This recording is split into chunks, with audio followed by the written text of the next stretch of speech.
Hello everybody and welcome back. My name is Jenna and I am the producer for the Roxborough House Roundtables at Jefferson East Falls.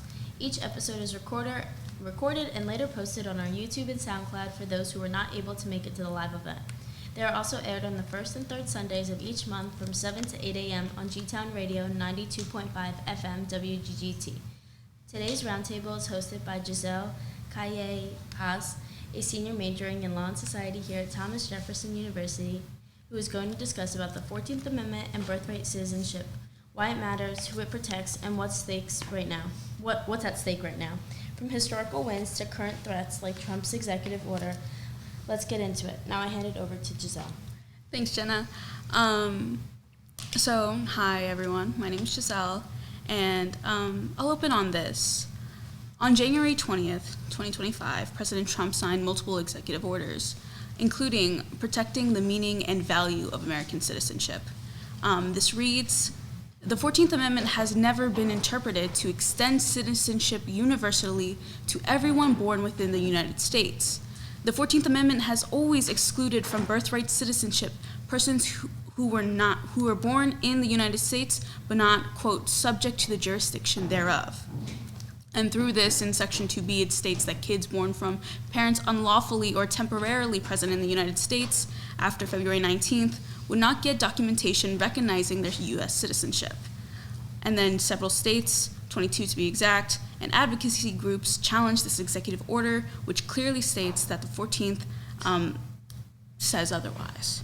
So I have a copy of it printed, and I would just like to point to a couple of quotes in this executive order, namely that where it says the privilege of United States citizenship does not automatically extend to persons born in the United States, again on the matter of whether their parent status is temporary or considered illegal in the United States. And that's where this is coming from based on this language subject to the jurisdiction of. And that's our conversation for today. So if you want to pass it over there. I'll start introducing our panel of people who have wonderfully agreed to show up. Carla, if you want to introduce yourself. Sure. My name is Carla. I don't know what else. Your background or... I'm a Chilean. I've been in the U.S. for the past 10 years. I have a background in social science, but I'm transitioning into mental health, so I'm actually doing the master's in community trauma, community mental health here at Jefferson. Awesome. And Lane, who shows up on many of these. I'm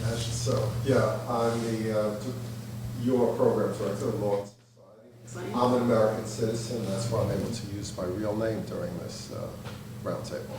Yeah. Hopefully. And that's the biggest thing that I witnessed in putting this together. A lot of people are demonstrating extreme cautiousness when talking about this issue, because you have literally people being students from universities. Think of the girl from Tufts who's pulled off the streets and taken miles away from home. So we're seeing a real chilling of speech, but I guess we'll start this conversation by looking at the 14th Amendment and being like, what does it say and what does it mean?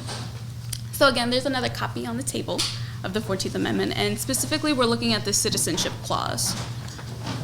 Section 1 reads, all persons born or naturalized in the United States and subject to the jurisdiction thereof are citizens of the United States and the state wherein they reside. No state shall make or enforce any law which shall abridge the privileges or immunities of citizens of the United States, nor shall any state deprive any person of life, liberty, or property without due process of law, nor deny to any person within its jurisdiction the equal protection of the laws. I just want to make something clear, okay? Could you read that first sentence? What does it say, all what? All persons. Okay. And in the Constitution, there are various areas where persons are referred to and other areas where just citizens are referred to. Yeah. Okay, I just want to make that clear. So this is all persons. Okay. So exactly to Lane's point, when we're discussing what the 14th Amendment means and what this subject to the jurisdiction thereof means, we have to analyze, like, what are the issues with how our Constitution is written? Why are we having this debate now? And I think Lane points to a very obvious one. The writing of our amendments, of our Constitution, is not exactly clear. We can point to example, all persons versus all citizens. If this extends to all persons, then what is the debate here? Any other issues that we're seeing that we would like to point out?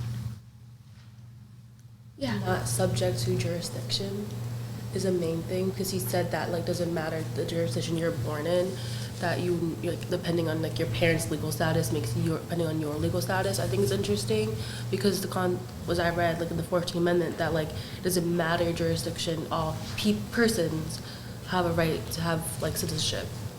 Yeah, absolutely. So the U.S. really takes from the English common law in that it's Latin words and everything, jus solis, which means we're taking our citizenship from the soil. Essentially, where we are born, the soil that we attach ourselves to, that's where our citizenship comes from. And I think from that comes even more complications.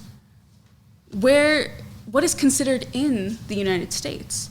And if we take an originalist interpretation, which this administration and past administrations like to take, I think we begin to realize the people who wrote this amendment had no ability to foresee or were not in consideration of different definitions of what it means to be in the United States. You know, we weren't imperialist nations yet. We didn't have Puerto Rico. We didn't have the Philippines. We didn't have American Samoa. And then later came these considerations for what it means to be in the United States. And then you have the insular cases. Is anyone familiar with that?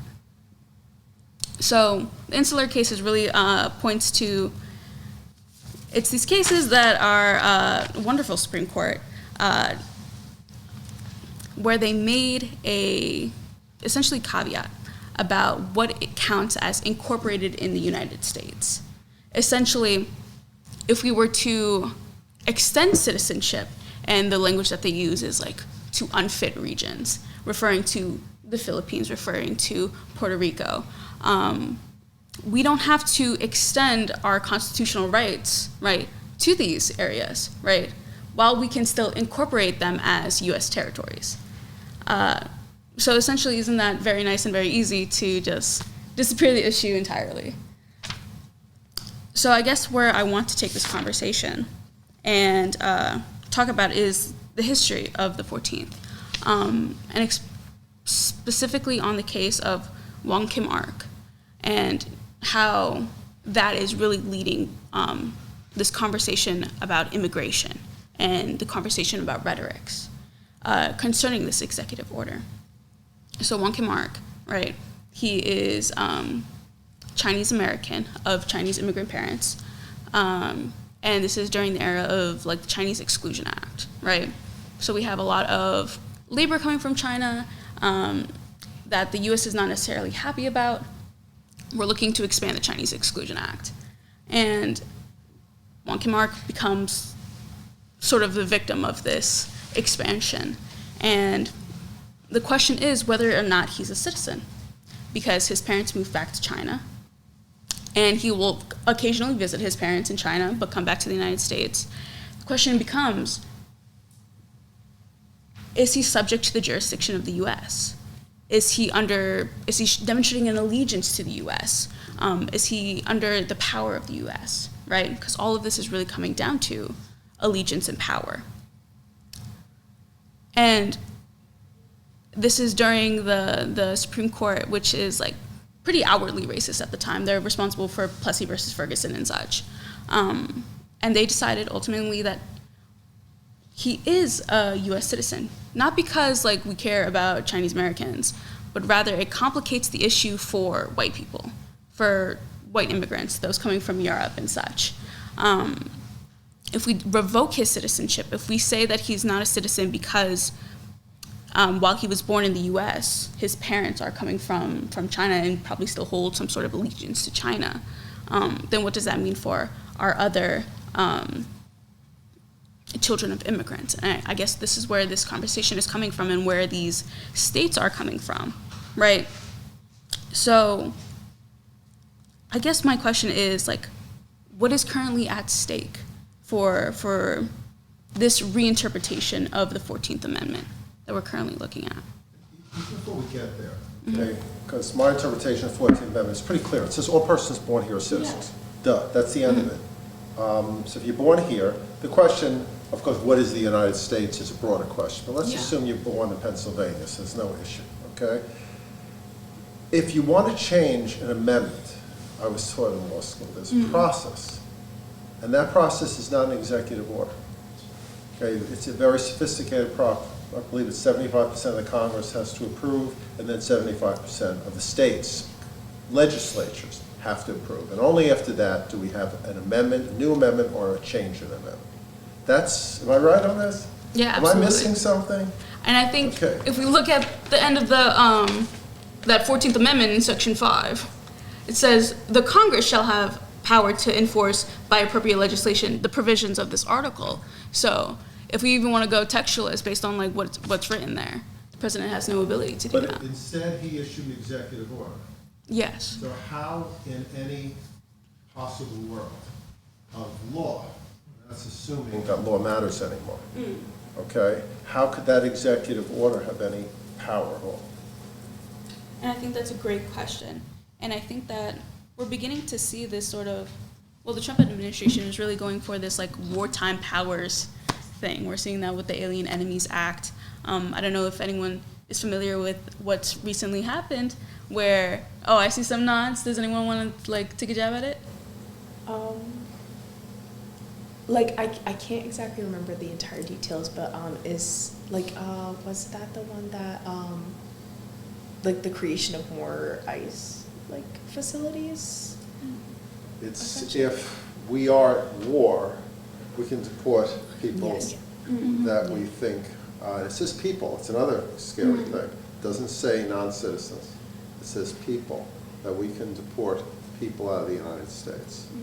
But that doesn't give him the power on the Wartime Act, which is a whole another roundtable in the future, for sure, to amend the Constitution. And something that I want to point out too is that to me this executive order is more of a symbolic political message that he's bringing forward. For what? Really to instill fear, right? It's not, we know it's not a viable policy change, but it creates something, especially among immigrant communities that do not have documented status. And definitely with the second Trump administration, there is a different sort of fear to the livelihood, right, versus the first one. And so I think this executive order is precisely creating that among the community. And I think also mentioning, going back to the history of it, of when was this 14th Amendment passed after the Civil War in the US. And like for what? Going back to the very nature of the white supremacist racist state creation in this country. Why was it created, right? When we have to talk about, before that, African American slaves did not have a right to citizenship. So that is another thing that Absolutely. Where is this 14th Amendment coming from? And it's really this Reconstruction era, you know, after the Civil War, we're trying to reverse this Dred Scott decision, which said that freed black slaves cannot become citizens. We're trying to reverse that, not because we care, but because we're trying to bring back this union. We're trying to make this work. It's kind of awkward in here. So, and it's so apathetic and so not like in tune to the real atrocities that happened. But that seems to be an ongoing theme with how we deal with issues. Is it's a little awkward in the room, so let's just fix it up real quick. We'll give citizenship here, we'll revoke citizenship here where it conveniences us. And ultimately it's coming down to rhetorics. So I think you raise a real interesting issue. See, what you're saying is that it doesn't have legal authority, but the point of it was a tool of fear. Knowing that it has no legal authority. That the point of it, understanding that it says all persons, understand you can't amend it. He put it forward as a tool. Is that what you're saying? Yeah. And I think that's so true with the current things that we're seeing in this administration. This administration was run on anti-immigrant rhetorics. It was run to scare people, and that's why this Alien Enemies Act matters, and why sort of running this idea that we're deporting violent gang members and things like that, but most of these people don't even have criminal history, and we're putting them in we're sending them to El Salvador and things like that. We're seeing a real use of the presidential powers to instill fear into these communities.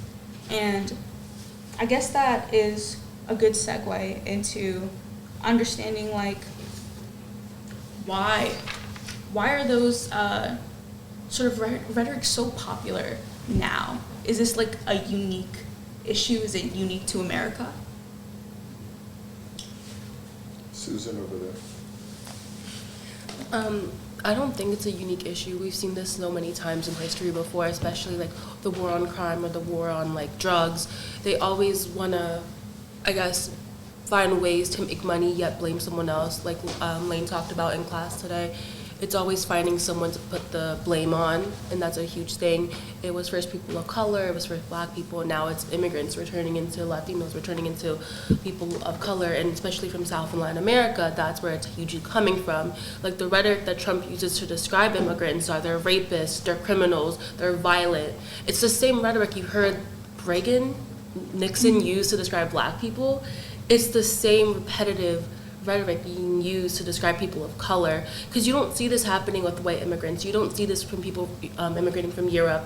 You only see this with people of South America and Latin America, and that rhetoric is so dangerous because it's not true for half the time, or even majority of the time. It's not true, and it's just painting people from Latin and South America in a bad light. And then people start realizing the impact that it's having, and people are not showing up to work, being scared to be deported because of it. And then prices are going up, and they're complaining about prices going up, but then people who are doing the work are too scared to do the work because of fear of being deported or being sent to jail in El Salvador. If you look at the videos of the prisons in El Salvador, it's scary. They're all bald, they're all wearing the same thing, they're all sat in lines back to back, facing down. They're no longer humans or properties.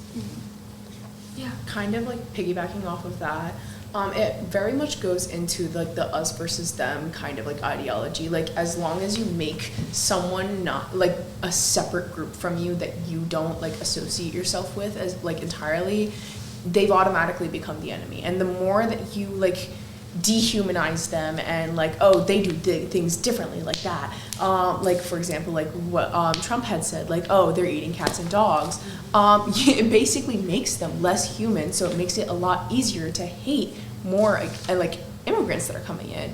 And then seeing the videos that you mentioned of people in El Salvador shaved heads wearing the same exact thing, they are they're so distinctly different from what people see in their day-to-day. They're oh, those are people in the TV, they're not the real people. They can't empathize with them as much as they should be. It's it also goes down to some technology for in a way, seeing it through a TV takes away a lot more of the impact of seeing it in person. Because if you saw someone in person going through that, you would have a lot more empathy than you would seeing it through TV. Seeing through TV, they don't become a person. They are a character on the television or on the phone or whatever. It takes away a lot more of the humanity, which eventually allows more disastrous things to snowball effect, essentially. That's a really interesting point. Did you want to say something? Yeah, I just wanted to add also that it's very linked to a racist rhetoric, really, because when you look at the immigrant population in the U.S., it's about 46 million. About half of that are people that are coming from Latin America, right? And when you look at the data, the fastest growing population in the US is precisely the Latino population. Would we be a majority in 2050? I think there's some predictions that say that. And then if that's the case, then what happens to the white, right, in this country? So it is very motivated by that fear too, that racist rhetoric of we need to get rid of these people. But it's also interesting that, to me, no one is really talking about what are the contributions of the immigrant community, specifically undocumented, to the economic growth of the US. And no one is talking about that. How much we have contributed to the US being the richest country in the world. But it's very interesting that they're not talking about that, but they're also using this as a way to create divisions among the working class here in the US, where it's the immigrants' fault that are taking our jobs. But they're creating all of these false narratives, and people don't really know what is actually happening, right? Like that is not true. That's not facts. But people believe that these immigrants are coming to take my jobs. So yeah. Yeah, most definitely. And there's like a lot of literature on pointing out how these sort of conspiracy theories are just so populated, but debunking them, like, well, that's not factual and this is not factual. And I just wanted to, because you both said something really interesting about media and sort of this like threat to whiteness, is the idea of great replacement theory. For those unfamiliar, it's this conspiracy theory that even, I believe he's like a prime minister of Hungary. I'm unsure of his title, but he was even purporting, and I remember talking about this in my contemporary global issues class, how there's this fear of an influx of immigrants, an influx of like just non-white people coming in, and they're going to replace us. And we see a lot of that in the United States as well. And I guess my question would be like, what is the fear there? Or like, what is the idea there? Why are those theories so popular to latch on to? You know, I never thought of something that you raised that makes a lot of sense. If people born here are not citizens, what right do they not have? Vote. And this could really interesting. I never thought of that, but that makes perfect sense. If you take away their rights to vote, much like Reagan in the drug wars took away the rights to votes to people of color by arresting them for everything possible, you take away their power. I hadn't thought of that. Thank you for bringing that up. I do appreciate that. Sorry to interrupt. That was such a great point. Yeah. I think why, and like the reason why they're so scared of us having the majority is because they're scared that what they did to people of color is not going to happen to them, and they're going to get the same treatment. So they're trying to like back it up and reinforce that treatment to us, and making us feel inferior, making us feel less than, like that we don't have the right to speak up against them, because they'll always be the majority, and we'll always be the minority. We'll always be less than, and they always try to make us feel that way, especially with the rhetoric he uses. Because it then makes us question, is that how people see us? Is that people see us as criminals, violent, mean, trying to steal their jobs? Which all we're trying to do is live. All we're trying to do is have a regular life like them, and yet he's always trying to put us against each other. Because if we actually speak up and actually have the right to speak, we would actually come out stronger than the white population. And that's scary to them, because they don't want to lose the power they had for the entire history of America. And that's terrifying. We contribute to the economy, we contribute to our communities. Yeah. I was kind of going to say the same thing that she said as well.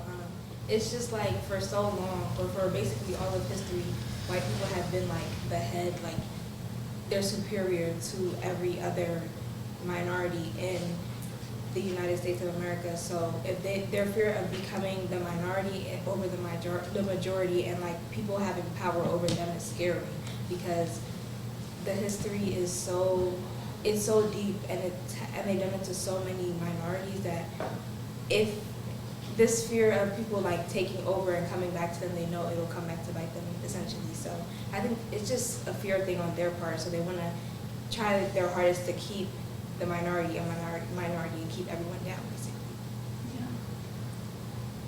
I definitely want to bring this to sort of like contemporary and sort of looking at the world, because I think we're all pretty hard on the fact that our tradition is that if you're born here, you're a person here, you're a citizen here. And that seems to be what a lot of states also agree with, and that's why we're seeing a lot of pushback on this executive order. But I just want to point to how that's not the only understanding of what citizenship means, like throughout the world. There's a bunch of countries, in Europe particularly, you have Germany, you have the UK, you have Ireland, you have Australia, you have a bunch of other countries who use a different framework for looking at citizenship. To use the Latin word, since we're fancy like that, it's called jus sanguinis, which means by blood. Your citizenship comes from whatever your parents are. One or two parents have to be from a country for you to also have citizenship from that country. And not only that, but very recently, we have seen a couple of countries transition from this idea of citizenship by the soil you were born on to citizenship by where your parents come from. A couple of examples. In 2013, Dominican DR, the Dominican Republic, made this switch, and that primarily attacked Haitians. And there's like a lot of history behind that. Haiti for some point in time had like people in the Dominican Republic and everything like that. There was a lot of violence going on. So it seemed sort of like almost an attack back, like a revenge thing. And we can talk more on that.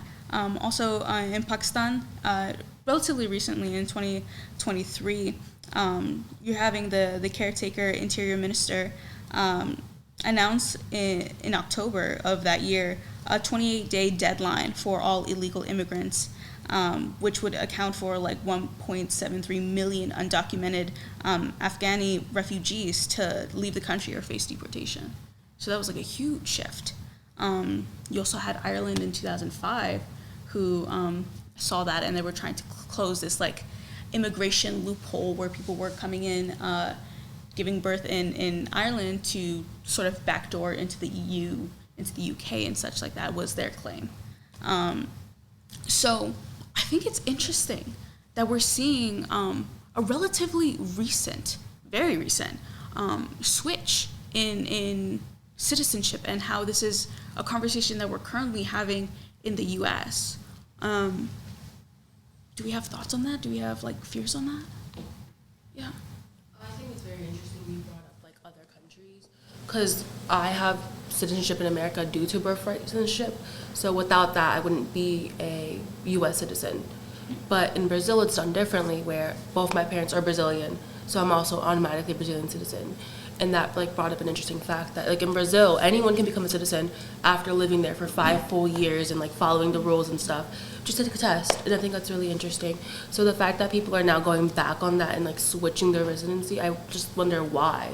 Like, what is the reason why? Like, let's be like honest with ourselves. No country in the entire world has people born there like from that actual country and from that continent unless they're natives. But you don't see the natives having as much privilege as born citizens. So you want to talk about having nation citizenship and having people who are from that land have power, then why not give natives more power instead of taking it away? I think it's a tool. I go back to something we all learned but didn't pay attention to in high school. It was the Bacon Rebellion. And it wasn't about bacon, it was about a guy named Bacon. And what you had is several small amount of very rich landowners, and the tobacco farms were being taken care of by indigenous Indians, black people, indentured servants, white people. It was a whole mix of people taking care of it. And they banded together, and they said, wait a minute, we're really being treated unfairly. Instead of working against each other, they banded together, And they took over the plantations, and a lot of the owners had to leave. The governor ran from Virginia, and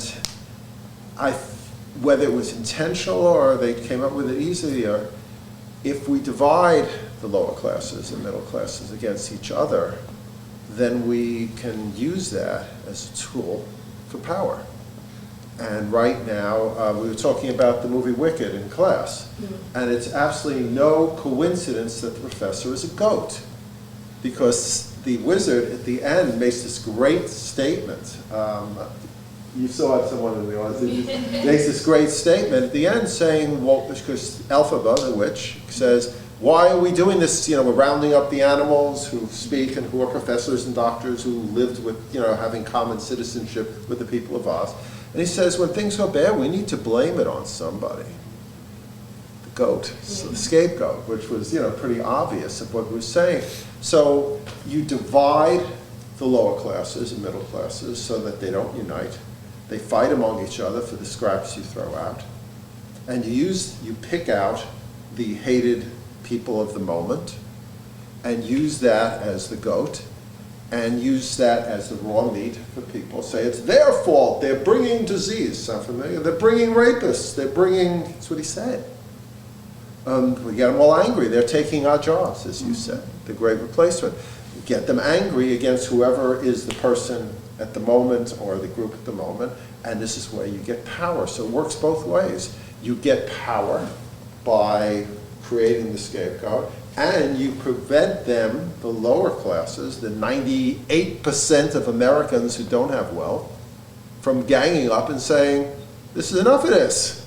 We're not being treated fairly. Instead, we fight for the scraps among ourselves. It's really genius when you think about it. Yeah, and I just wanted also to mention and add to the discussion about how this is not only happening in the U.S., meaning the anti-immigrant sentiments that are being created, because when you look at Europe, the same thing is happening, right, with immigrant communities there. When you think even in Latin America and my own country, in Chile, there has been a lot of immigration coming from Venezuela, Colombia. Historically, we're so down south that we didn't get so much immigration, but now we have in the past very recent 5 years, but the same sentiments are being created. And this is very linked also when you look at the international political economic context of the rise of a far right, that it's being not in the US. In Europe, there is an ultra-right agenda that is being pushed, right? When we think about in the US Project 2025, what is that aiming to do? Not going too far. In Latin America, there is the same. We had the Bolsonaros. I encourage everyone, if you don't know, in Argentina, what is happening with Milei?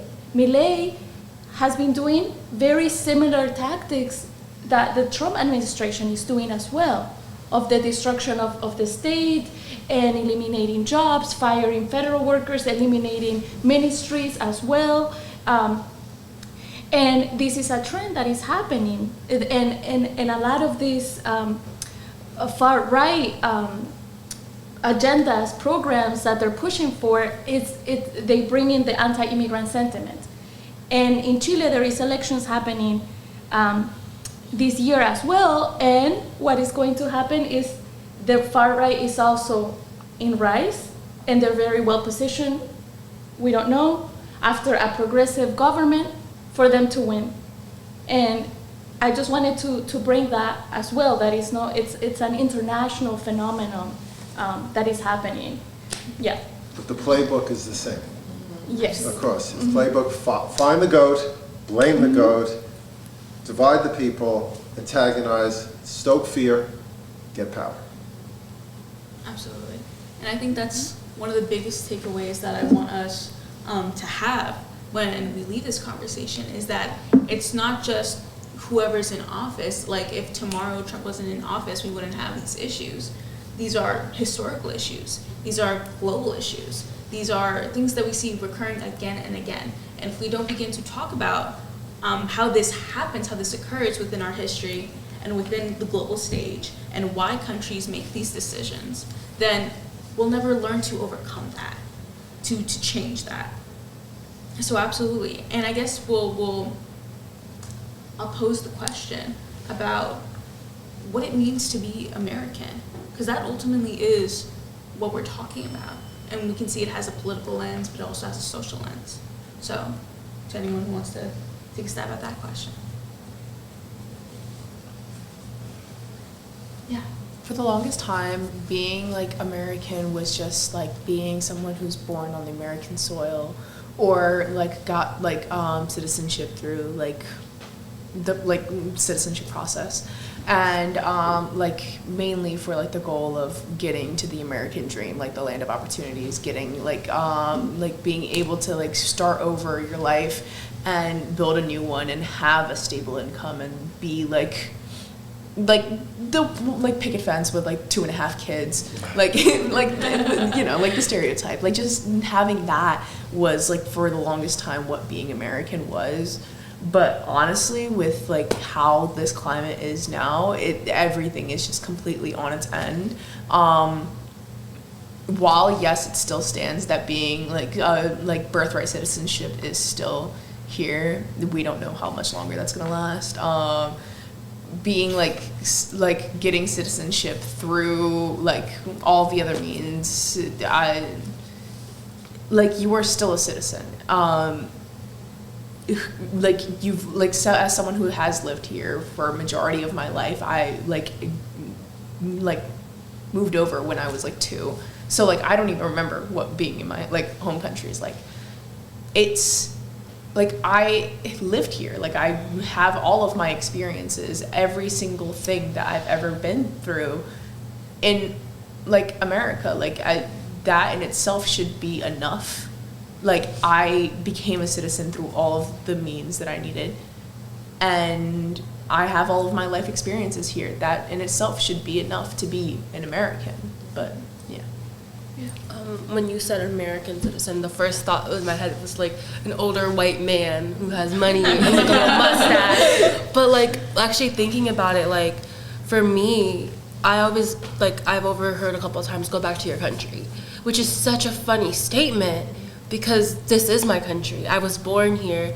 I grew up. I spent 19 years here. I haven't gone back to Brazil. The first time I went, I was 17 years old.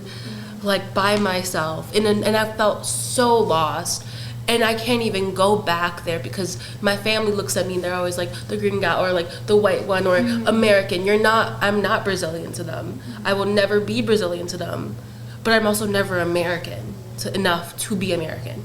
So I don't know where I am. I'm always like this like limbo of like not knowing who I am because people are always telling me who I am. Because I can't say I'm American Brazilian because they're looking at me like I'm crazy. Like I have to pick and choose where I want to like put my allegiance to, which is so funny because my blood is Brazilian, but this is my land. This is where I grew up. I learned how to drive here. I go to school here. Like I can't just pick up my whole life that I built here and go back to a country where I don't know. And I think that's so interesting when someone's like, go back to where I'm like, I'm from here. This is my home. What are you telling me to leave for? Just what happens if you told people, my family's Italian? Do you think you get, because you could look Italian, would you think you get a different reaction? Yeah, I think I would. It also helps that like I'm fluent in English, I'm very white passing, like people don't really assume I'm Brazilian unless I say something about it, which is also I think very funny is the stereotypes. Like people like to stereotype Latin American countries and South American countries as tan, dark like features and stuff like that. So when I'm saying Brazilian, they're always shocked, they're always surprised that first I can speak well English, second of all that I'm so like well spoken, and third of all that I look nothing like what they assume I'm supposed to look like. I don't fit any of the boxes they want me to fit. I don't fit any of the boxes of being American pretty or Brazilian pretty, which is crazy because that I'm not supposed to fit those boxes. I'm not supposed to fit the stereotype of what an American is or what a Brazilian is or what a person is. I'm just trying to live my life and get through by every single day with all the struggles of living in America is right now. Yeah, and I think the biggest thing there is how fluid identity is and how especially people from multicultural houses are just experiencing life. And I think the biggest part there is that this emphasis on on allegiance, especially if you're trying to become naturalized in this country. It's like they emphasize allegiance. But isn't it my right, as in my First Amendment rights, to say what I want about the government, to hold my government responsible, to criticize my government? And I think for me, I think that's what being American is. I think it's the willingness to challenge my government, because I want what's best for it. Like, I don't have plans to leave. I don't have plans to go somewhere else. I don't know anywhere else. But if I don't have that ability to speak, then what have we become as a nation, you know? And I wanted to also add that, I mean, I feel similarly to you in that split identity. I think as immigrants, the more years that you live far away from your country, when you go back, then you are the gringa. You're no longer like from that country. But then here, I always get the question of, where are you from? Because I have an accent. So people assume I'm not from here. So it's like similar. It's interesting because it's that same experience of like, I know I'm not, people don't recognize me as being from this country, but then in my country, people also like start to see me as like foreign. And I also wanted to challenge, for me, thinking about American, because when I think of American, I think of the Americas, this continent, right? Yes. It's not, and I am South American. I was born in the global South, and I think of Latin America, and I think of the Caribbean, and I think of Central American. And everyone that is born in this continent is American in that sense. But the US gets to claim that if you're in the US, then you are American. But we all are, just like, you know, South American in my case. So yeah, I always thought it was interesting to hear like this idea of just being American, and someone gets to claim that identity only if you were born here in this land. Yeah, definitely. So I think, oh yeah, go ahead. So for me, like for like the longest time, even now, like when people ask me like where I'm from, I don't tell them that I'm American. I just tell them that like I'm South Asian. And it's just like, it's because like it's kind of been instilled into me like since I was young. Because like at first, like I would tell them like, yeah, I'm American, and then they would be like, no, I mean like, where are you really from?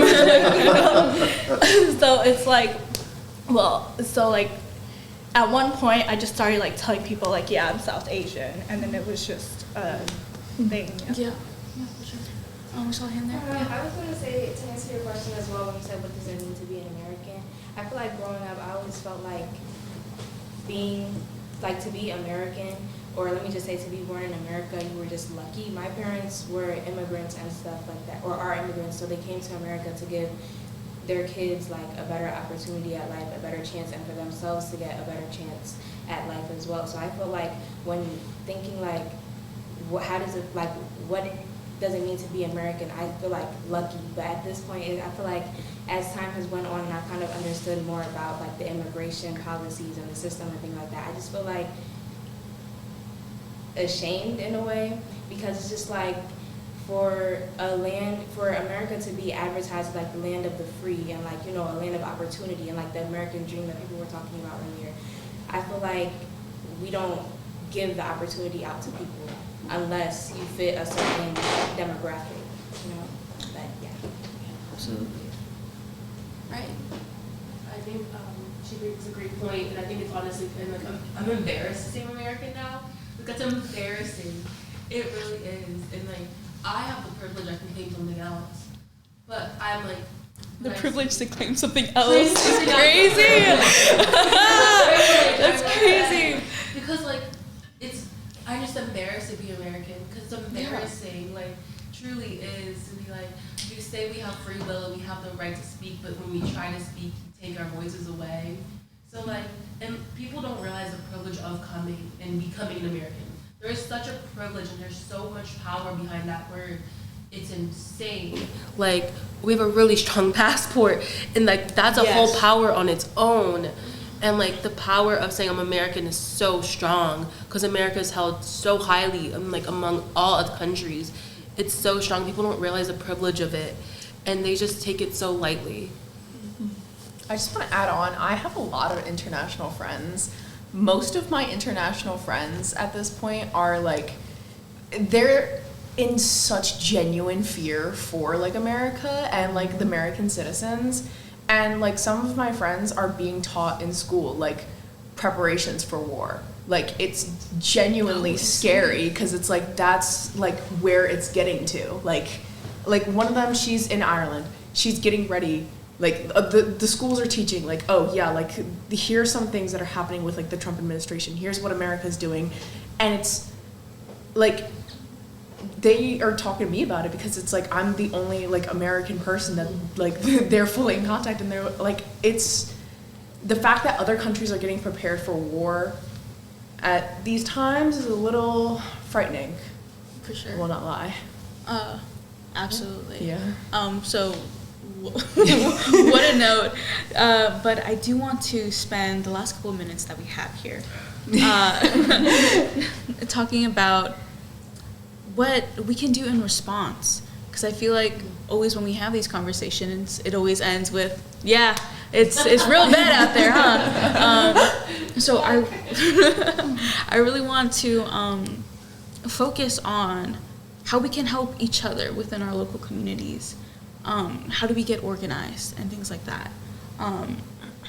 So I'll turn to you. Yeah.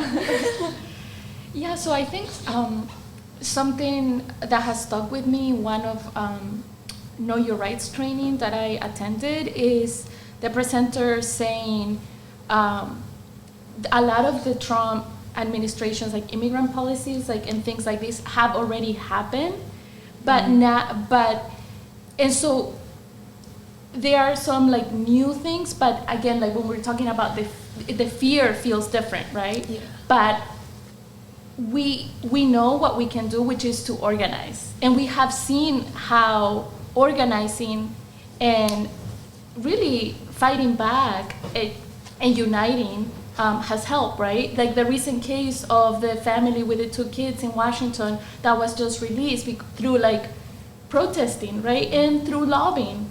And so a combination of all of these things is very important because we have the power to do something. It's not like we can sit here and be hopeless, right? Like that's what they want, and we shouldn't give in to that fear that the Trump administration is trying to instill in our communities.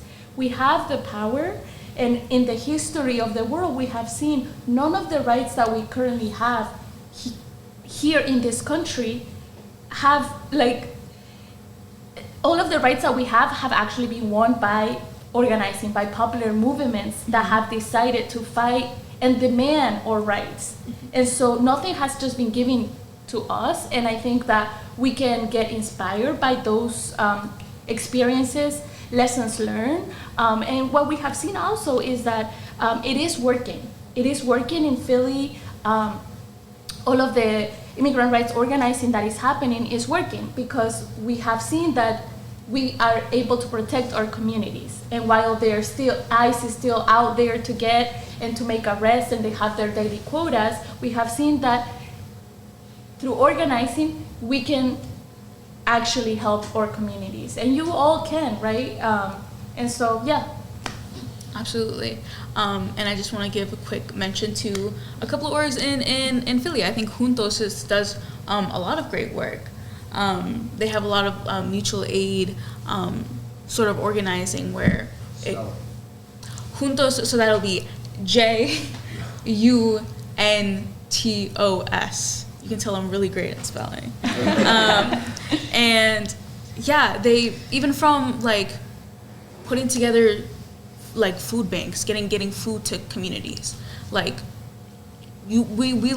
our campus is in East Falls and everything like that, and that's a very, very nice neighborhood, but just a couple streets down, it's not so nice for our communities there. And I don't think that we can stand in our castle, you know, in East Falls, in Jefferson and everything like that, and be ignorant to the fact that just down the street, we are also a part of that community. We are also part of Philly. So I really encourage everyone here to get out there, to participate, to not be dissuaded, to go to these like know your rights things, pass them out. I know definitely in my community, even in public schools, organizations will hand things out to parents, to children, and everything like that, because I come from a very Latin, Central American neighborhood and everything like that. So a lot of that is going on, and I think it's important that we mobilize and that we act, to not just have conversations, but to put our effort into it. I just want to add one thing, because Susan over here brought up the dehumanization. Tell your stories. Tell stories to people, because what they try to do on the other side is when they shave their heads and they throw them on the ground and shackle them, they dehumanize them. These are people with brothers, sisters, husbands, wives, children. Tell the stories of the effect on families, that just you're human beings who suffer and experience and have loss and have good times. And when you humanize, that's the fight back. And then you go, wait, we're doing terrible things in this.